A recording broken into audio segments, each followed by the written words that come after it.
Бастаймыз. Алдымен фильмде болатын кейіпкерлерді жеке-жеке талқылап өтсек. Бірінші кейіпкер хамелеон гүл. Жалпы хамелеон деген мынадай жануар және өз терісінің түсін түрлендіре алады. Және оның басты күші де басқа жануардың кейпіне ене алады.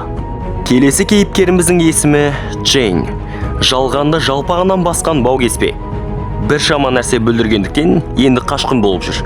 Ал осы фильмде Поның ең жақын досы әрі жол көрсетушісі болады. Ал ендігі келесі кейіпкеріміз Пинг мырза. Кунг-фу панданың осыған дейінгі 3 бөлімін көрген боларсыздар. Сол себепті бұл кейіпкерді аса бір қатты таныстырудың қажеті жоқ деп ойлаймын. Осы кісінің арқасында По өзін 20 жыл бойы мен жұмыртқадан шыққанмын деп ойлап жүрген. Жалпы 4-ші бөлімінде бұл кісі аса бір қатты рөл ойнамайын деп тұр. Енді бас жағында болуы мүмкін. Орта жағында бір-екі рет деген сияқты. Оның өзінде Поның қарны ашып қалмасын деп жүрді. Ал келесі кейіпкер Шифу шебер. Бәріңізге де белгілі. Бұл кісі Поның нағыз ұстазы. Ұстазы болғанда қалай? Бірінші, екінші, үшінші бөлімінде жаңағыдай сен үйтуің керек, бүйтуің керек деп түсіндіреді, бірақ аяқ жағында По оған өзі жетеді. Шамасы 4-ші бөлімде де солай болайын деп тұр. Бас жағында нұсқаулық береді, айдаһар жауынгер болмайсың. Сен енді осы аумақтың рухани көшбасшысы боласың деп айтады, өзі қалады, ал әрмен қарай По бәрін орындайтын болады. Құдай біледі. Поны айдаһар жауынгер атағынан бекерден бекер айырмаған шығар.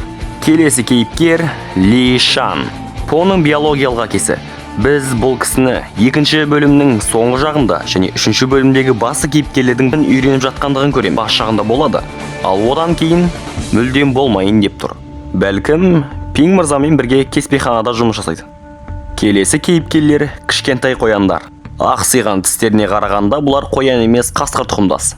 Фильмде жауыз шеберлермен бірге жүреді.